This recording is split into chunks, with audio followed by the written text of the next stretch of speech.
आपको सीधे बलिया लिए चलते हैं। सीएम योगी संबोधित कर रहे हैं।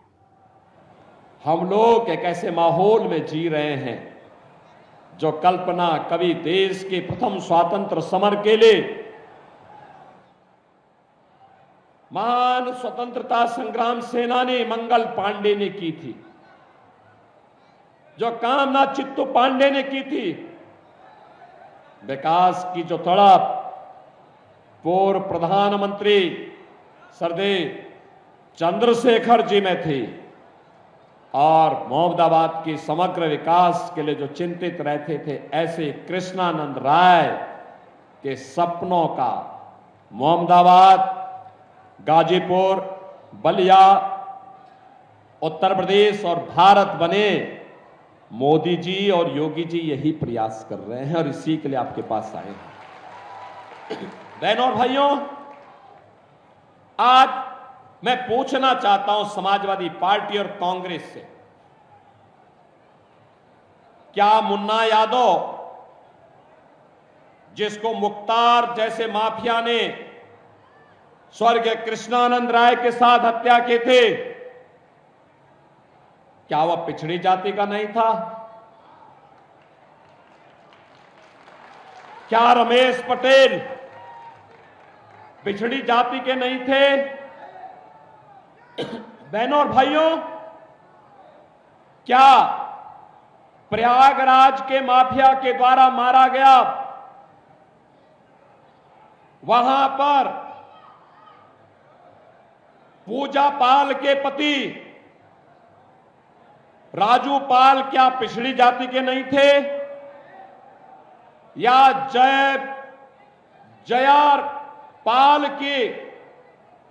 जया पाल के पति उमेश पाल क्या ये पिछड़ी जाति के नहीं थे? और इन माफियाओं को, इन निर्दोष लोगों की हत्या करने की छूट सत्ता कैसे दे देती है? और इसीलिए तो हम कहते रहे हैं, हमारा भी अगर उनका संकल्प बीजेपी के जनप्रतिनिधियों को मारने का था, उनका संकल्प गरीब के बेटे को मारने का था, तो हमारा भी संकल्प था कि माफिया को मिट्टी में मिला करके रहेंगे। और बहनों और भाइयों, आज माफिया मिट्टी में मिल गए तो लाखों करोड़ रुपया निवेश यूपी में आ रहा है। और मैं कह सकता हूं आपको, जो यहां पे नीरज शेखर कह रहे थे, जो वो कह रहे थे कि यहां के पूर्वांचल के नौजवानों को पूर्वांचल में नौकरी मिलनी चाहिए, हमारा भी यही संकल्प है। अब ये गाजीपुर से लखनऊ जा रहा पूर्वांचल एक्सप्रेसवे और इसका बलिया जा रहा लिंक एक्सप्रेसवे, इसी औद्योगिकीकरण के लिए ये बीजेपी की डबल इंजन सरकार ने इसीलिए बनाया है। यही फैक्ट्री लगेगी, यही नौकरी मिलेगी, यही काम मिलेगा।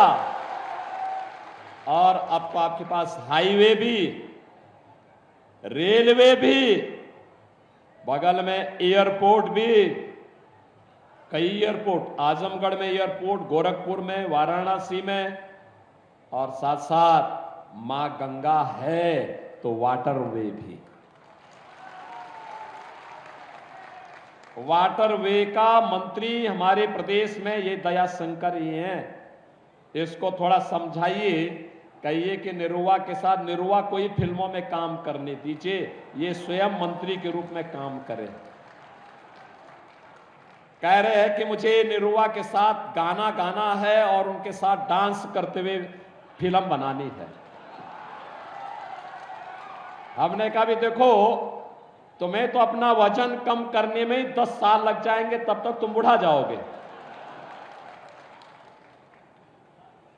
और इसीलिए बहनों और भाइयों, आप देखिए, जब कनेक्टिविटी बेहतर होती है, विकास भी होता है, निवेश होता है, रोजगार का सृजन होता है।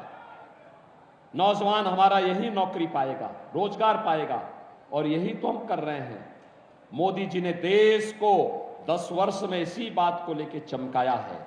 और बहनों और भाइयों, 7वें चरण का अंतिम चरण के चुनाव के लिए आज हम आपके बीच आए हैं। पूरे देश के अंदर उत्तर, दक्षिण, पूरब, पश्चिम, जहां कहीं हम जाते हैं, लोगों के मन में एक ही भाव है, एक ही संकल्प है। हर ओर लोग कहते हैं, जब हम कहते हैं क्या होगा, तो जनता कहती है फिर एक बार, फिर एक बार, और अब की बार 400 पार। 400 पार की जब बात होती है तो समाजवादी पार्टी को तो चक्कर आने लगता है, क्योंकि ये तो केवल 60-62 सीटों पे ही चुनाव लड़ रही है, 60-62 सीटों पर। और यादवों में भी देना था, सब अपने खानदान के दे दिए। यानी सेफई के अलावा प्रदेश में कहीं नहीं, अरे कहीं निरुआ भी है, बीजेपी ने उनको बनाया। मैं तो मुंबई गया था, निरुआ वहां फिल्मों में काम कर रहा था।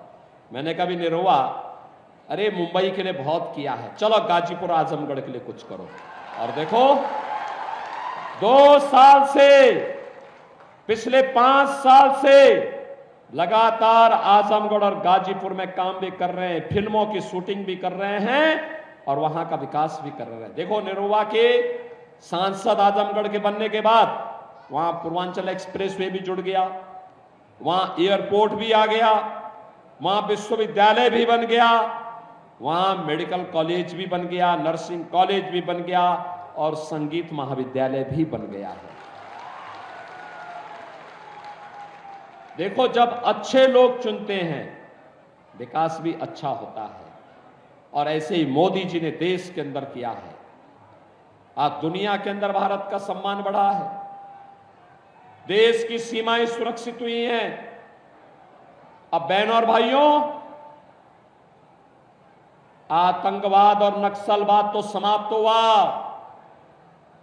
अगर कहीं पे पटाखा भी फट जाए तो पाकिस्तान पहले सफाई देता है, कहता साहब मेरा हाथ नहीं है, उसे मालूम है ये नया भारत है, छेड़ता नहीं, कोई छेड़ेगा तो उसको छोड़ेगा भी नहीं। बहनों और भाइयों, ये नया भारत है, इस नए भारत में सुरक्षा है तो सम्मान भी है, विकास है तो गरीबों का कल्याण भी है।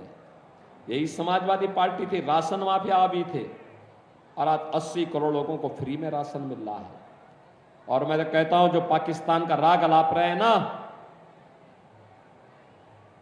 हिंदुस्तान ने मोदी जी के नेतृत्व में 10 वर्ष में जितनी पाकिस्तान की आबादी है उससे बड़ी आबादी को गरीबी से उभारने का काम किया है, गरीबी से ऊपर खुशहाल जीवन जीने के लिए आगे बढ़ाया है।